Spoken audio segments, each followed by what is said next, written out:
Bismillahirrahmanirrahim. Assalamualaikum warahmatullahi wabarakatuh. Alhamdulillah wassalatu wassalamu ala rasulillah wa ala alihi wa sahbihi wa mawalah. La haula wa la quwata illa billah. Rabbi shrah li sadri wa yassir li amri wahlul 'uqdatam min lisani yafqahu qawli, amma ba'du.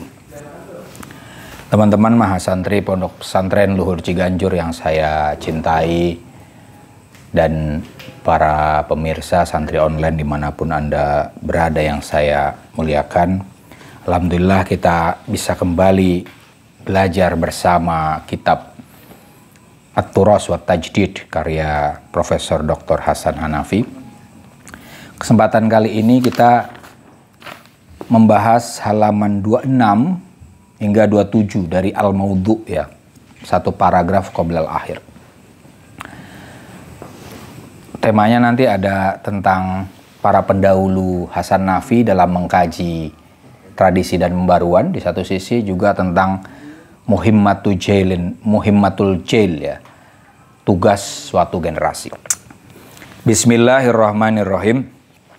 Qala al-mu'allifu rahimahullahu ta'ala wa nafa'ana bihi bi ulumihi bid-dharaini amin ya rabbal alamin. Wal maudhu'u, dan objek kajian dalam hal ini tradisi dan pembaruan, itu laisa jadidan, bukanlah sesuatu yang baru. Bal huwa, melainkan ma yatahaddatsu bihil amah wal khosoh, melainkan sesuatu yang dibicarakan oleh masyarakat umum dan masyarakat khusus. Wa ma tatanawaluhul jamahiru wal muthaqqafun, sesuatu yang dikonsumsi oleh massa dan kaum terpelajar. Yakadu yajma'u al-kulla ala anna hadha maudhu'ul asri. Nyaris objek yang dikaji di sini, yaitu tradisi dan pembaruan, menggabungkan semua pihak, yang umum ataupun yang khusus, yang terpelajar ataupun yang awam, ala anna hadza maudhu'ul asr, bahwa ini adalah objek kajian masa kini. Hanafi di sini sebagai peneliti kan perlu mengutarakan, ya, objeknya apa? Jelas. Karena judulnya adalah tradisi dan pembaruan, maka objek utamanya adalah tradisi dan upaya untuk membarunya. Apakah ini objek kajian yang baru? Oh tidak. Banyak orang yang sudah membicarakannya, baik orang awam maupun orang-orang yang terpelajar. Kalau kayak di Indonesia, biasanya orang-orang yang dianggap modernis juga kan ngomongin soal pembaruan tradisi, kan. Wah, ada pembaruan tradisi semacam itu. Karena dibicarakan oleh banyak pihak, baik itu pro atau kontra, ya, maka itu adalah kajian kekinian. Ini intinya Hanafi ingin mengatakan ini sesuatu kajian yang dibicarakan oleh banyak orang dan dikaji di masa ini, artinya relevan kalau dia melakukan kajian atasnya, semacam itu, ya. Wa annal bidayata fi syakki tariqihi huwa sabilul khalasi, bahwa permulaan dalam membuka jalan pengkajian tradisi dan pembaruan itu sabilul khalas, jalan keselamatan. Awal dari kajian tentang tradisi dan pembaruan itu adalah upaya untuk mencari jalan keselamatan. Maksudnya apa? Ini kan di masyarakat Arab Islam. Arab Islam, Mesir secara khusus itu kan sempat dijajah. Padahal sebelumnya dan sampai detik ini, Arab Islam khususnya Mesir adalah suatu kawasan yang penuh dengan tradisi Islam. Tapi kok kemudian dijajah, ya kan? Maka ada pertanyaan tuh yang Arship Arslan, ya, orang Turki itu kan. Limadza ta'akhorna wa taqaddama Limada ta'akhkharul muslimun wa taqaddama ghairuh. Kenapa umat Islam itu mundur sementara selainnya non-muslim dalam hal ini yang bisa menjajah orang-orang Islam itu malah maju. What's wrong with us, gitu kan? Apakah ini kita punya tradisi yang luar biasa loh. Kita perlu menyelamatkan diri kita. Kalau kemudian ada yang orang menyerang tradisi kita, kita juga perlu menyelamatkan tradisi kita. Ini bagus loh. Kita kok bisa kayak gini gitu. Tapi ini harus selaras dengan sekarang dong. Jadi ini upaya untuk menyelamatkan diri, masyarakat, dan juga tradisi itu sendiri pada saat ini gitu. Jadi awal mula upaya untuk memperbarui tradisi adalah upaya untuk menyelamatkan bangsa, ya, diri umat Islam dan tradisi yang dimilikinya. Wa huwal maudu'ul ladzi bada'ahul muslihun ad-diniyun. Objek kajian tentang tradisi dan pembaruan itu adalah objek yang mulai dikaji oleh para muslihun ad-diniyun, para pembaru agama.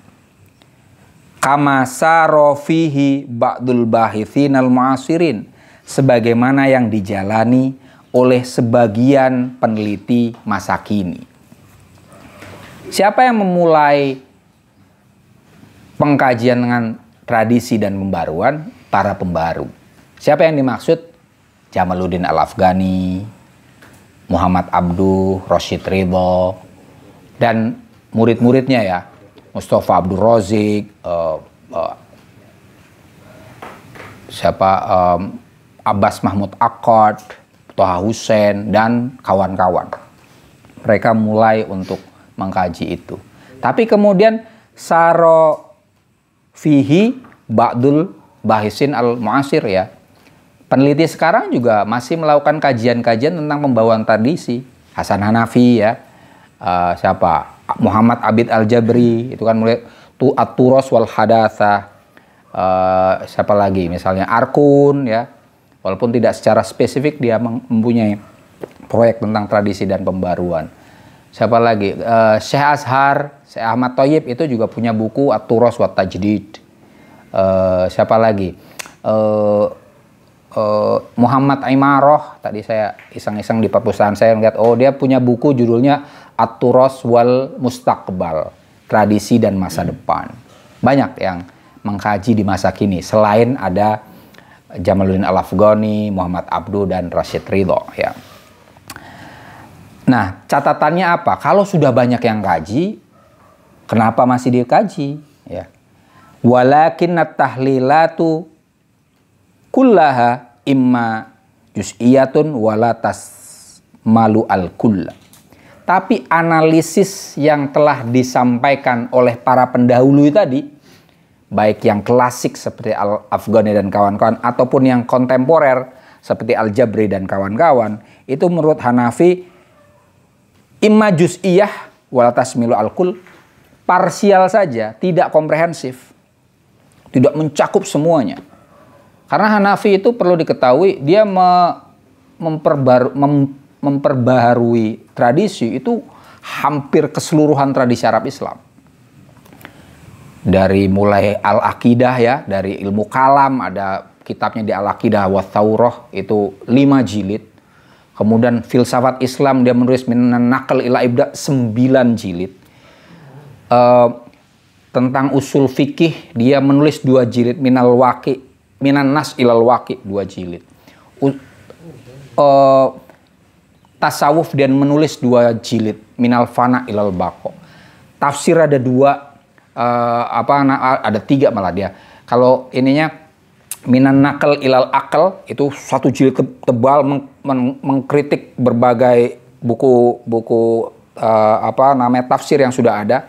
Kemudian dia menulis 2 buku tafsir, At-Tafsir Al-Maudu'i lil Quran Karim, kemudian At-Tafsir Al-Asy'uri lil Quran Al-Karim. Kemudian ilmu fikih dia menulis juga judulnya saya lupa judulnya. Minal Ahkam ilal Waqi kalau tidak salah, saya lupa, bukunya tipis. Kemudian sirah Nabi, kemudian ulumul Quran, ulumul hadis, semua ditinjau ulang oleh dia. Itu kalau dikumpulkan, wah tangan saya nggak nyukup megang.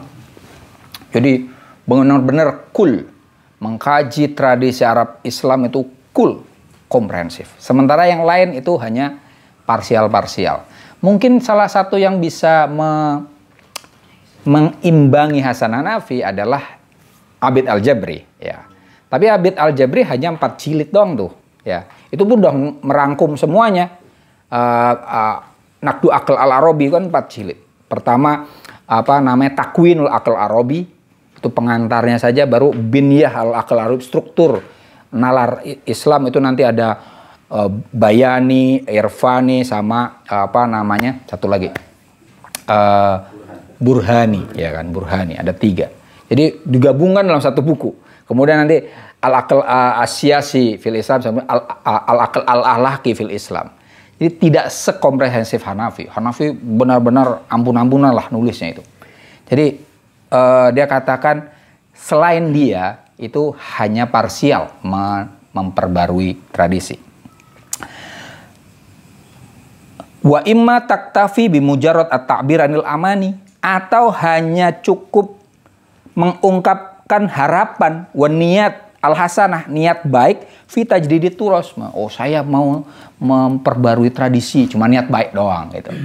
Ya mungkin seperti Muhammad Imaroh itu sama itu, ya cuman dia nulis at-turas wal mustaqbal itu 1 jilid, kemudian selebihnya nggak sampai seperti Hanafi seperti itu, nggak nyampe.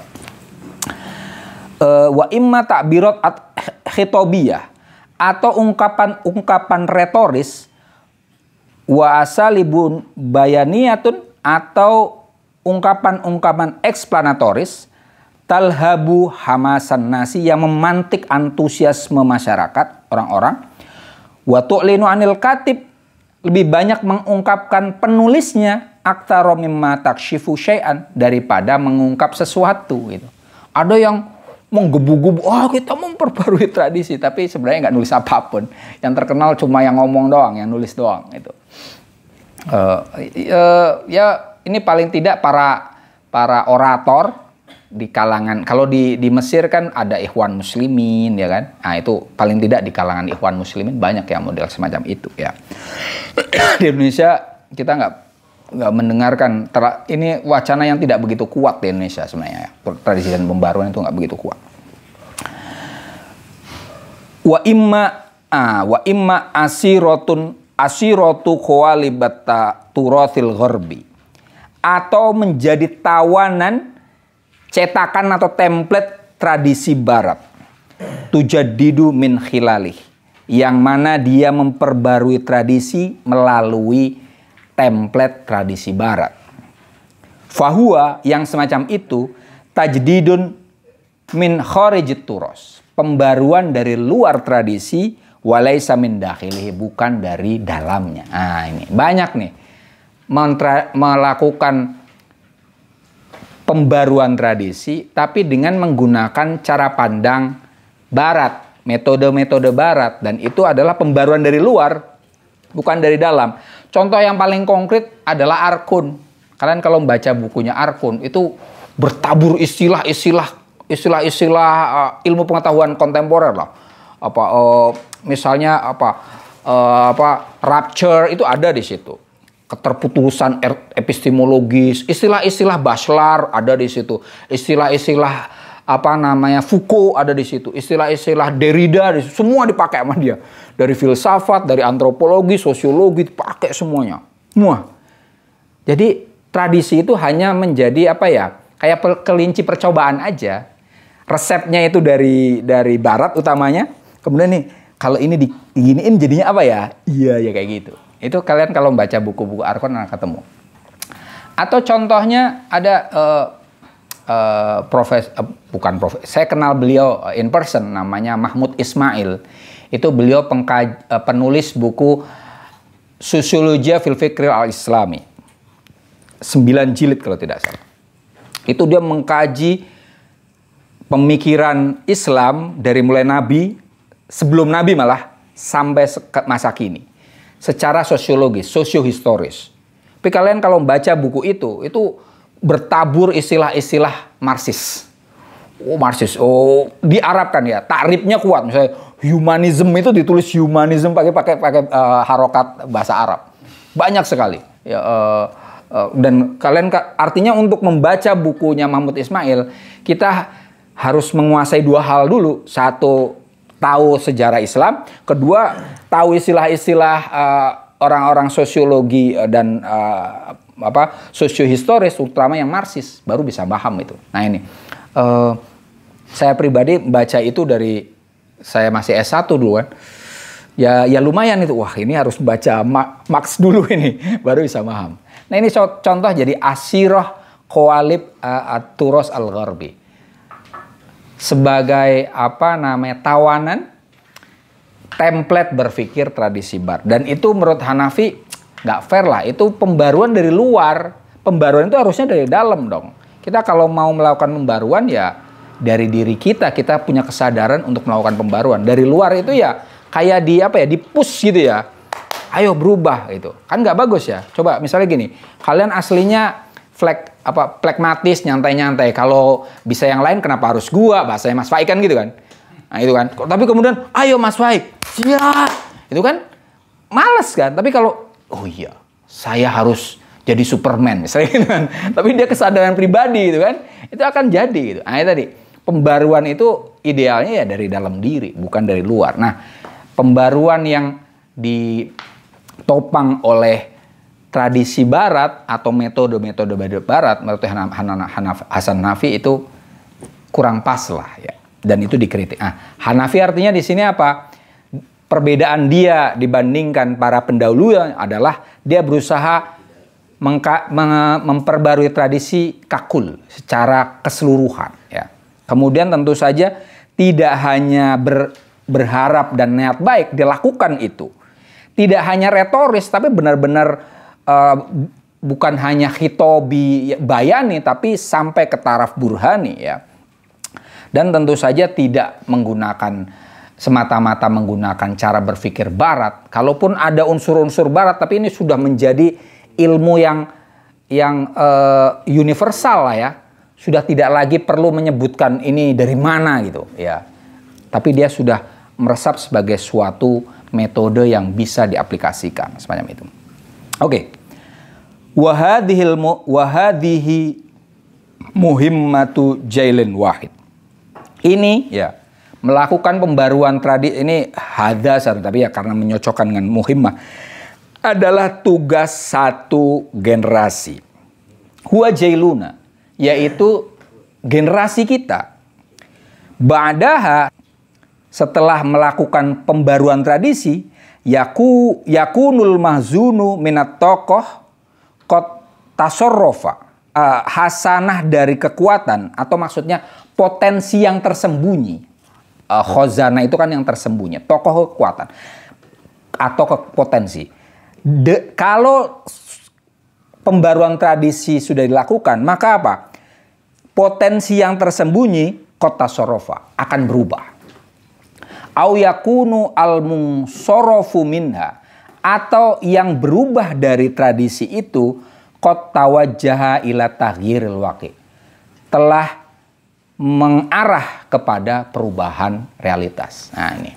Jadi menurut Hanafi, pembaruan tradisi itu adalah suatu tugas yang harus dilakukan oleh satu generasi. Minimal satu generasi. Nanti di sini ada disebutkan bisa 2, bisa 3. Ya. Minimal 1. Ya. Apa yang diharapkan setelahnya? Tradisi itu kemudian tidak lagi sekedar menjadi potensi bagi perubahan, tapi menjadi sesuatu yang aktual untuk mengubah masyarakat. Ini tadinya kan kayak apa ya? Kekuatan yang laten, potensi yang laten. Ini bisa ngapain ini ya? Kayak misalnya contoh yang paling gampang lah, an-nadhafatu minal iman. Itu sejauh mana di Indonesia itu menjadi suatu kekuatan yang aktual untuk menjadikan Indonesia itu bersih, ya kan belum, ya.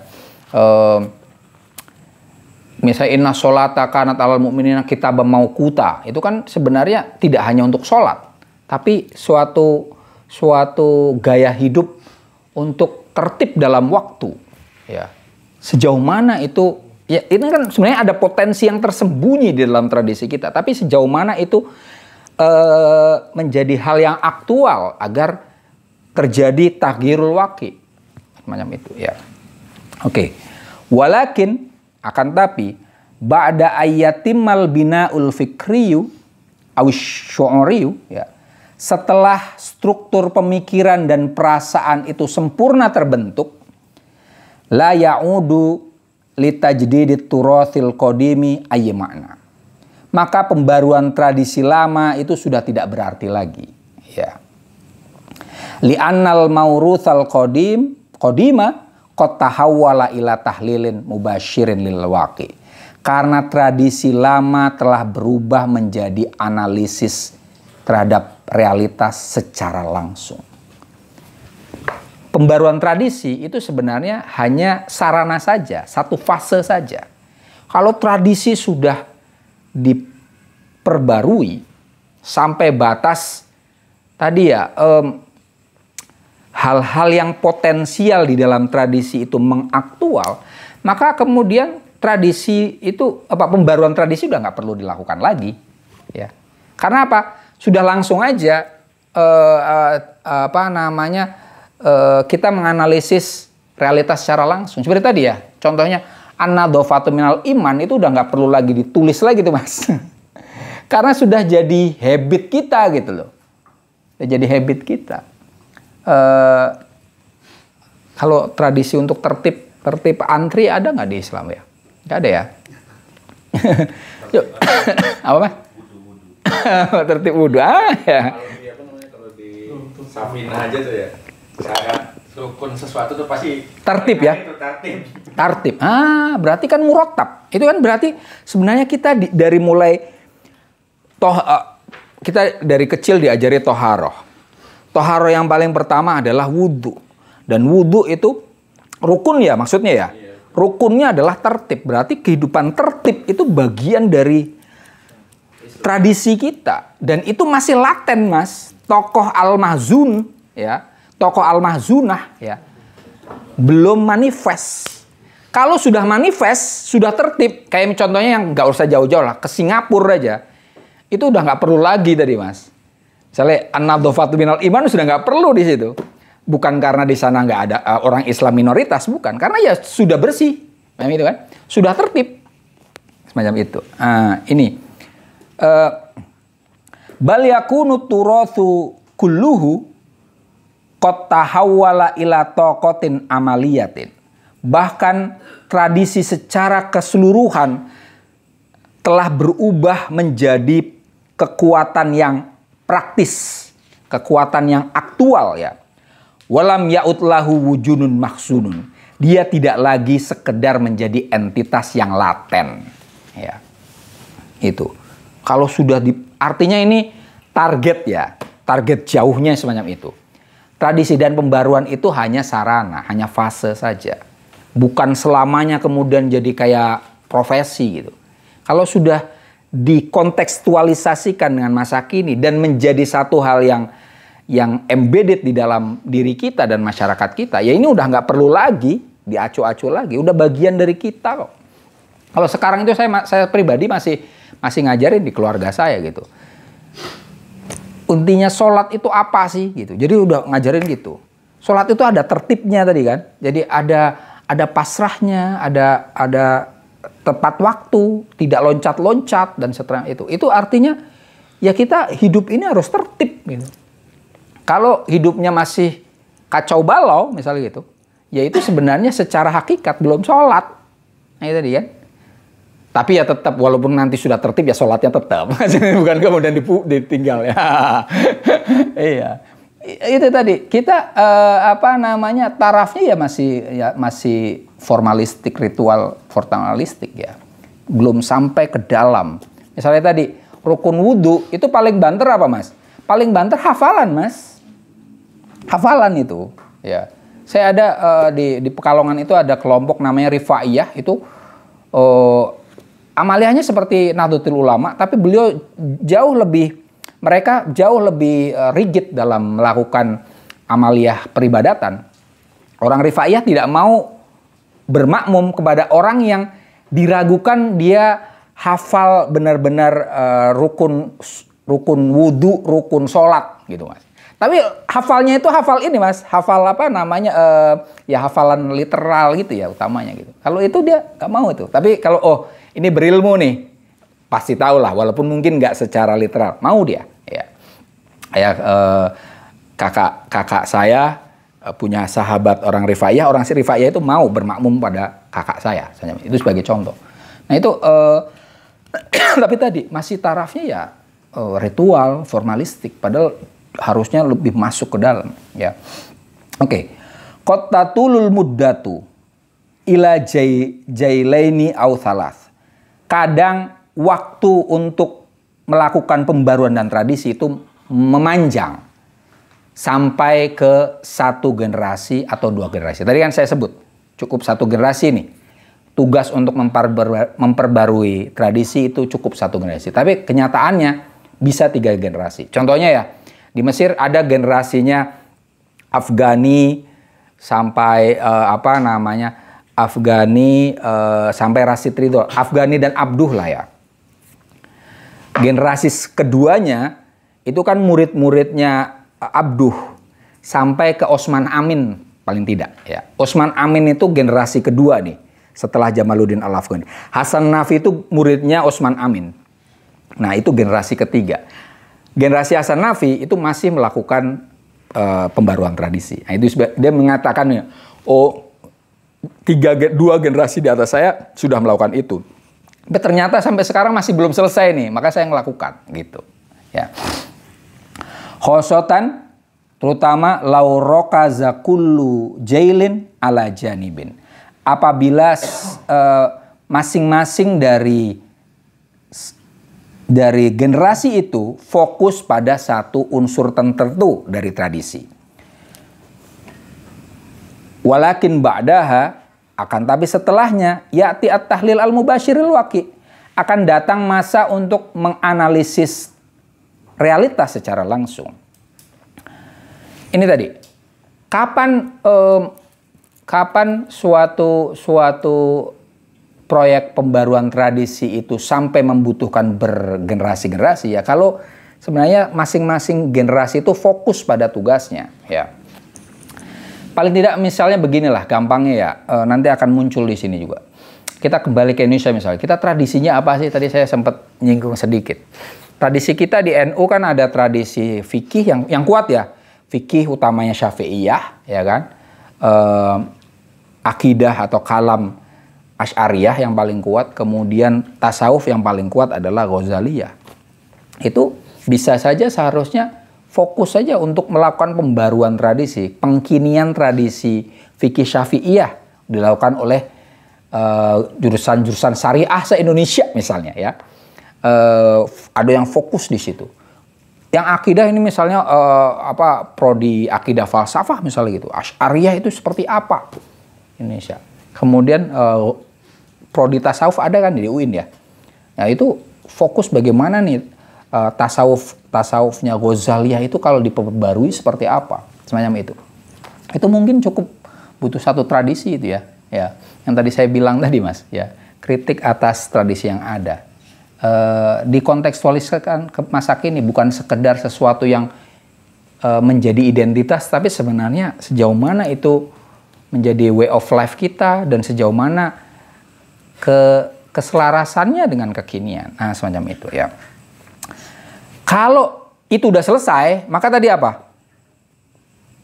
Level selanjutnya adalah menganalisis langsung realitas. Ya. Kita langsung melihat realitas, nggak perlu lagi ngeliat tradisi tadi. Ya. Masukin ke kandang semua lah itu. Ya.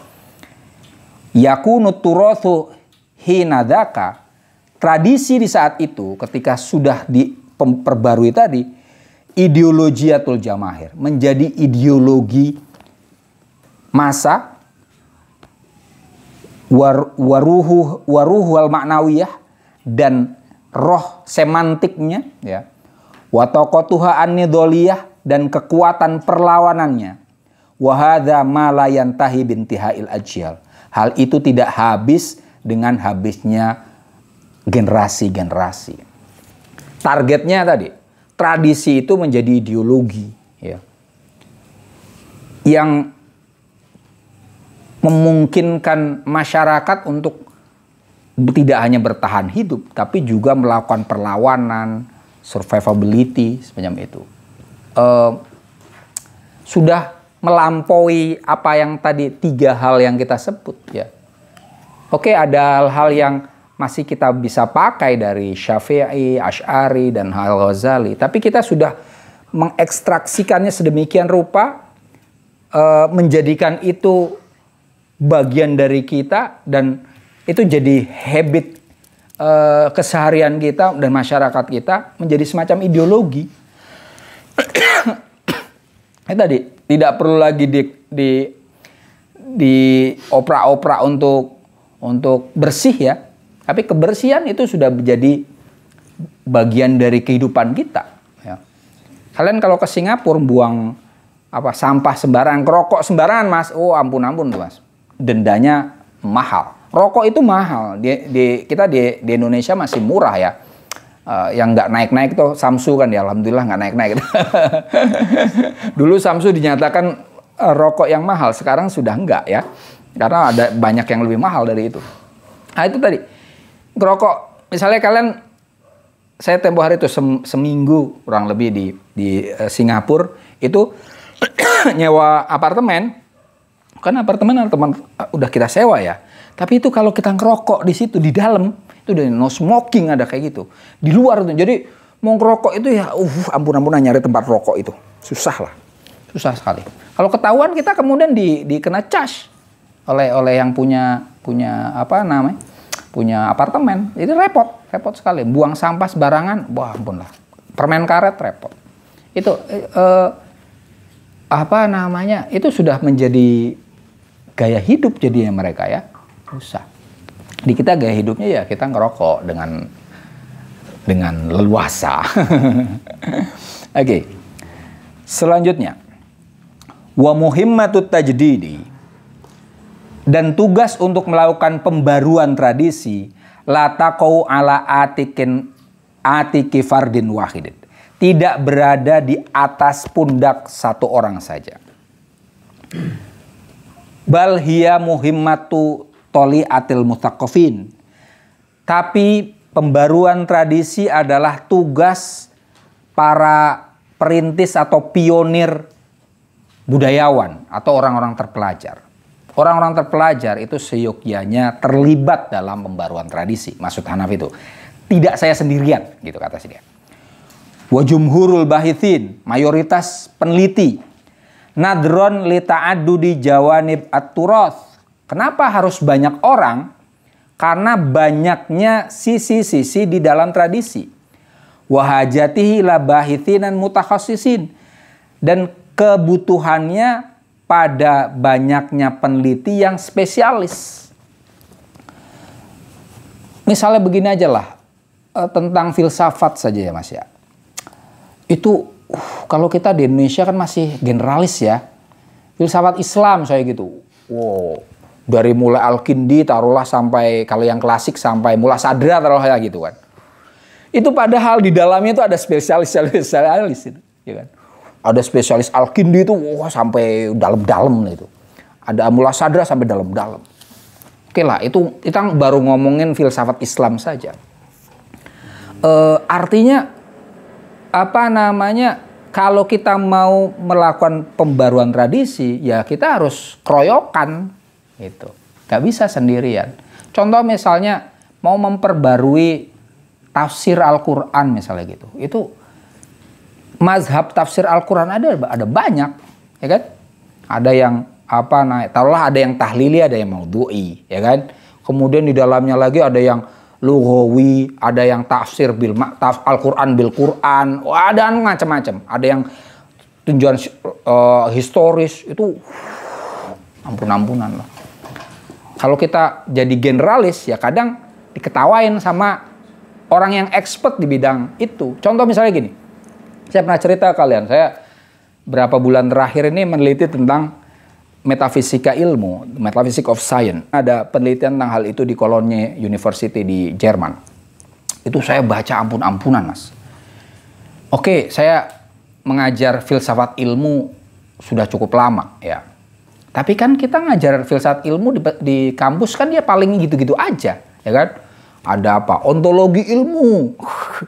Ada apa? Epistemologi ilmu, aksiologi ilmu, kan gitu-gitu aja. Nanti ternyata saya cukup kamu ya metafisika ilmu aja. Wow, itu ternyata hutan, Mas. Ada dua aliran di dalamnya ternyata ini. Yang kontemporer ya, ada Humanian, ya, ada anti-Humanian, Hume, ya. Ini pertarungannya di situ. Oh, berarti ini puncaknya di Hume. Kita pakar Hume udah banyak. Di pikiran saya Hume itu hampir mirip dengan Al-Ghazali ini karena dia menolak kausalitas. Membandingkan dengan Hume yang bahas itu udah ada. Jadi apa aja. Kemudian yang Humean pengikutnya Hume itu tokohnya adalah David Lewis kan. Kemudian itu dia anti disposisi, anti kausalitas, anti modalitas. Itu penelitian tentang disposisi, modalitas, kausalitas itu segambreng, Mas. Nyarinya di mana? Itu makanya tidak salah kalau Profesor Fran Magnus Suseno itu pernah nulis di Kompas. Beliau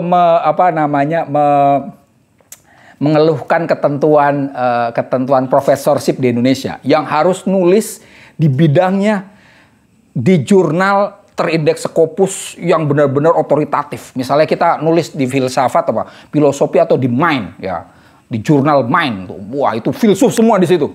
Filsuf dari misalnya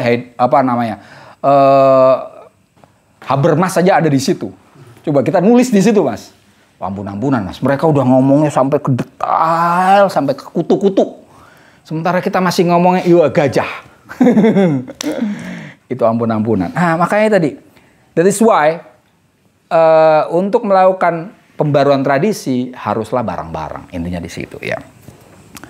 Kulun fi mayadinihi. Masing-masing di medan kajiannya. Sini pakar sastra, di sastranya itu kan. Misalnya gitu. Bagaimana tradisi kesastraan Indonesia perlu diperbaharui misalnya. Masuknya di situ. Misalnya begitu. Walamma kanatil muhimmah nih. Ini hal yang lain. Walamma kanatil muhimmatu sia-siatan bil asolah. Karena tugas pembaruan tradisi tadi pada dasarnya bersifat politis, ya. Kenapa berpolitis? Karena tadi pembaruan tradisi ini urusannya dengan orang banyak. Tradisi berurusan dengan semua orang. Maka karena bukan hanya satu orang, harus banyak orang. Maka ini adalah muhimmah sia-sia. Tugas politis, ya. Fa innaha taqau ala atikil hisbit taqadumi alwatoni. Maka pembaruan tradisi itu berada di pundak Partai Progresif Nasional. Nah, ini tugasnya partai nih tadi yang itu. Perlu diketahui Hasan Hanafi itu sepulang dari Sorbonne, dia selain menggagas kiri Islam yang kemudian ditinggalkan. Ini makanya banyak orang sekarang ngomongin Hasan Hanafi kiri Islam. Itu dia tahun 81-an. Setelah itu saat dia di kiri Islam, dia menjadi anggota partai. Bukan hanya anggota, dia jadi konseptor di Partai Tajamu. Ini partai yang bersatu di dalamnya golongan Naseris, Gamal Abdul Nasser ya, pengikut Gamal Soekarnois lah kalau di Indonesianya. Orang-orang Syuyu'i, orang-orang kayak kitanya PKI lah ya. Islam-Islam progresif. Jadi ada 3 kekuatan minimal ya kekuatan. Kalau di Indonesia itu apa ya? Kayak PDIP campur PKB lah gitu. Nasakom, Pak. Ya, Nasakom. Iya, kurang lebih kayak gitu. Kayak Nasakom, iya. Tajamu. Nah, itu Hasan Hanafi bilang, ini adalah tugas bersama dan ini perlu dilakukan oleh partai. Apa bayangan Hanafi tentang partai? Ya, nanti kita refer dengan Indonesia nih. Fal hisbu, ini idealitas dia tentang partai. Wa asobul jamahir wa ruhuha. Partai politik itu adalah syaraf dan rohnya massa. alladzi yu'abbiru an mutatallibatiha, yang mengungkapkan kebutuhannya massa. Nah, partai itu seharusnya kayak gitu. Dia adalah rohnya masyarakat yang mengekspresikan kebutuhannya masyarakat. Masyarakat butuhnya apa? Itulah yang artinya bottom up, dari bawah. Ya, partai itu bukan dari atas. Pengusaha punya duit banyak, bikin partai yuk. Nggak kayak gitu. Orang yang tadinya tentara, punya duit banyak, punya teman banyak, bikin partai lu. Nggak kayak gitu. Dari bawah. Ini adalah asobul jamahir yang kemudian merespon kebutuhannya jamahir. Wa huwallazi yarithul madhi. Dia yang mewarisi masa lalu, ya, partai itu. Wa yu'abbiru an wujdanil asri, dan mengungkapkan semangat kekinian. Ada masa lalu dia yang disampaikan, tapi juga dia masa kini. Masa depan ya pasti sesuatu yang dilihat. Kalau di Indonesia ya, apa yang punya masa lalu dan berjejak dengan masa kini? Tadi kalau partai saya bayangkan PDIP sama PKB lah. Ya kan? Punya masa lalu nih. Soekarnois kan, kalau PDIP kan. Semua kayak gitu. Dan dia berurusan dengan masa kini, wong cilik. PKB sama tuh. Punya Islam ala Nahdlatul Ulama atau ala Wali Songo lah, ya kan. Siapa konstituennya? Para santri, ya, kayak gitu. Orang-orang cilik juga itu. Itu sebagai contoh. Wal hisbu huwallazi yaqumu bitajdidit turos. Partai itulah yang seharusnya melakukan pembaruan tradisi. Li'annahu huwal mu'abbiru anil jail. Karena partai adalah corong bagi suatu generasi, wal mumaththil ruhil asri, dan representator bagi semangat zaman. Tadi ini sebenarnya bisa dijadikan proposal ini. Idealnya kayak misalnya partai-partai yang nasionalis tadi ya, itu bagaimana dia menghidupkan tradisi-tradisi yang ada di Indonesia, lintas agama, ya. Jadi bangsa Islam orang Kejawen, Sunda Wiwitan, dan kawan-kawan lah, orang keyakinan Dayak, keyakinan Kubu itu dihidupkan itu, ya, diperbarui, diselaraskan dengan masa kini. Itu. Kita kalau tadi misalnya PKB ya agak terbatas sebenarnya karena di Islam ya, di Islam. Oke lah, mayoritas bangsa Indonesia adalah Muslim. Mayoritas Muslim Indonesia adalah member of Nahdlatul Ulama, taruhlah semacam itu. Walaupun itu klaim, kita nggak tahu pastinya, ya kan? Semacam itu. Nah, tradisinya kuat. Paling tidak yang paling mudah kita sebutkan tadi, Syafi'iyah, Asy'ariyah, sama Ghazaliyah. Dan ini tradisinya sudah 1 abad loh kita. Sudah 1 abad ya. Sejauh mana itu benar-benar menjadi way of life kita. Yang kita ketahui adalah, ini kan moderat ya. Tiga tradisi kita itu moderat. Tapi yang menjadi efek di kita itu sebenarnya la ilaha ula wa la ilaha ula. Jadinya agak pragmatis loh kita. Nyari aman, kadang ikut penguasa, gitu-gitu. Ya oke, kadang jelas. Tapi ngayun, ya kayak gitu. Itu pada titik tertentu ini mungkin bermaslahat, pada titik lain ya harus siap untuk dikritik oleh banyak pihak. Nah, hal-hal gitu. Ini mahzun atau al-mahzunah fih, ya. Masih banyak hal-hal yang tersembunyi di dalamnya. Nah, versi Hasan Nafi ya, partai itu satu, dia harus berangkat dari bawah, bottom up, ya. Nanti akan ada di sini. Kemudian yang kedua, karena dia dari bawah dan bawah itu punya tradisi, maka seharusnya dia melakukan pembaruan tradisi agar tradisi mengkini. Nah, semacam kalau sudah mengkini dan menjadi ideologi, maka kemudian ya jalan untuk perubahan realitas akan mudah, semacam itu ya. Hanafi mengulang lagi, la taqa'u muhimmatut tajdid ala atikin fardin bi'ainihi. Tugas memperbarui tradisi tidak berada di atas pundak satu orang saja.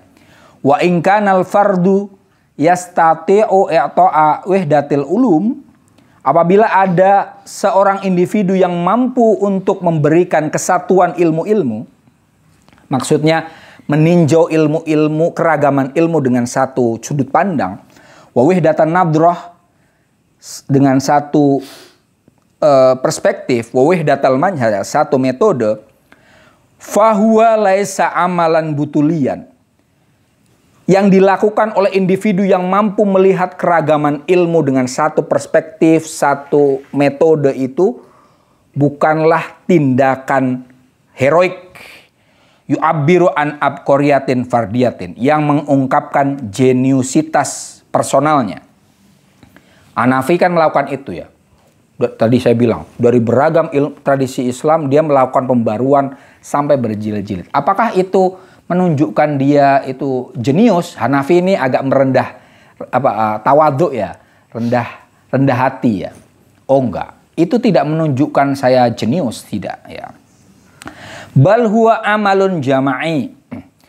Yang dilakukan adalah tindakan sosial, tindakan bersama, yakumu bihi, yang dilaksanakan oleh mayyatahammalu tab'iyata taghyiril waqi, yang dilakukan oleh orang yang menanggung ketergantungan pada perubahan realitas. Kenapa Hasan Nafi kok mau melakukan itu sendirian seperti tadi, walaupun ada yang orang lain? Karena dia merasa dia punya tanggungan untuk bergantung pada perubahan sosial. Bagi dia perubahan sosial, perubahan realitas itu sesuatu yang niscaya, sesuatu yang wajib. Dalam hal ini pandangannya Herakleitosian lah ya, Pantere Kaiudenmini.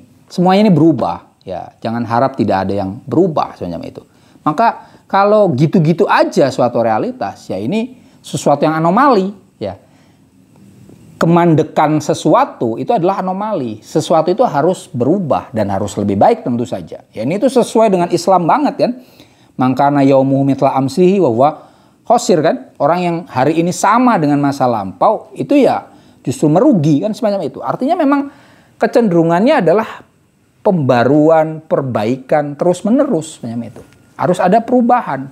Nah, ya dia merasa ana atahammal tab'iyata taghyiril waqi. Saya ini orang yang bergantung pada perubahan realitas. Realitas harus berubah, nggak bisa gini-gini aja semacam itu. Nah, Hanafi karena punya ketergantungan pada transformasi realitas, maka dia mau melakukan pembaruan tradisi.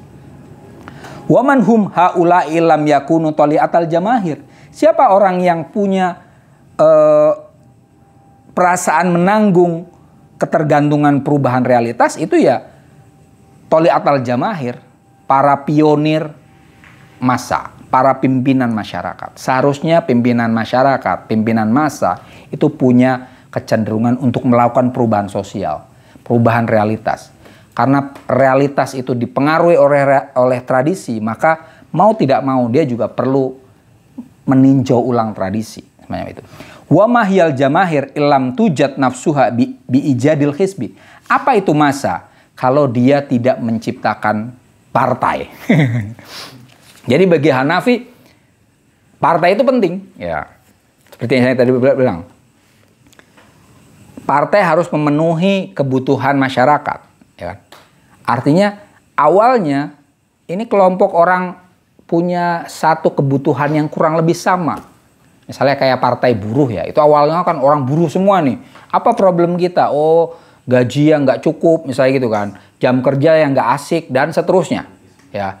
Dan kemudian dari situ, oh kita perlu ini nih, menguatkan barisan, misalnya itu kan. Kemudian dari situ, dari bawah lantas kemudian mereka mencari representasinya sebagai pemimpin, baru dari situ menciptakan partai. Intinya dari bawah.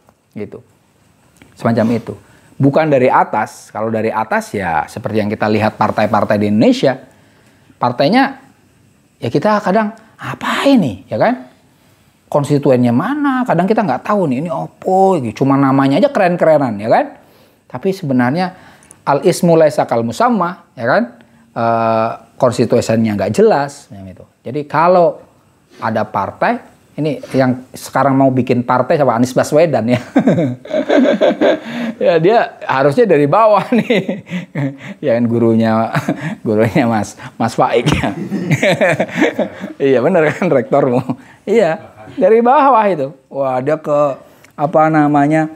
Galau dengan oligarki, galau dengan ini semua politik semacam ini. Sekarang kalau kalian baca Kompas hari ini itu ada tulisan tentang hilangnya atau lemahnya kelas menengah. Kelas menengah itu cenderung tidak ini partai kelas menengah itu penting itu. Kita kalau tidak memperhatikan kelas menengah maka tahun 2045 bukan Indonesia emas tapi Indonesia cemas. Ya, kata kuncinya gitu. Kenapa? Karena kelas menengah lah ini yang kelas menengah itu ya penghasilannya maksimal 10 juta lah sebulan misalnya gitu kan. Ya. Itu kalau kelas bawah itu ya UMR gitu-gitu kan. Ini sampai 20 lah sebenarnya, sampai 20 lah kelas menengah. Coba kalian perhatikan ya. Kalau kelas atas, misalnya deh sebelum ada BPJS lah atau soal UKT mungkin ya. Kalau kelas atas itu kan bayar UKT apa kan santai aja ya. Sebelum ada BPJS ya mau berobat kemanapun oke-oke aja. Kelas bawah setelah ada jaminan sosial dan ada ini kan dia banyak bantuan kan. Ada Raskin lah, ada apalah Jakarta Sehat, Jakarta Pintar, apalah itu. Jadi topangan untuk kelas bawah kuat. Orang atas nggak perlu ditopang, tapi ada topangan juga kan banyak ini ya konsesi-konsesi ya kalau orang atas ya. Ya, yang kasihan itu kelas menengah. Disebut misalnya nyari Raskin nggak pantas, ya kan? Kemudian mau ke atas ya dia belum nggak mampu. Oh itu banyak gitu. Di Jakarta itu banyak gitu. Banyak. Nah itu yang tidak diperhatikan secara cukup di Indonesia. Ya. Mungkin di Jakarta ini malah justru itu lebih banyak yang mayoritas adalah kelas menengah. Nah ini kalaupun tadi siapa namanya ada yang mau mendirikan partai ini tapi berangkatnya dari situ, ini kegalauan kelas menengah gitu kan. Wah, kelas menengah gitu-gitu kan. Kemudian kebutuhannya sama ya. Bagaimana ini lebih diperhatikan oleh negara. Baru kemudian ini bisa jadi partai. Nah, kalau kayak gitu basisnya kuat. Maka dia akan ke atasnya akan kuat. Nah, itu. Oke, pas jam 9. Itu aja untuk hari ini. Minggu depan ini sudah tema agak baru ya. Al-waddu lil muskilah. Kondisi kekinian. Ini nanti ada kritik-kritik tentang orientalis. Kritik tentang orang-orang yang tadi ya. Yang sudah mengkaji tradisi dan pembaruan. Tapi masih parsial nanti ada di teks selanjutnya. Kurang lebihnya mohon maaf. Wallahul muwaffiq ila aqwamit thoriq. Wassalamualaikum warahmatullahi wabarakatuh.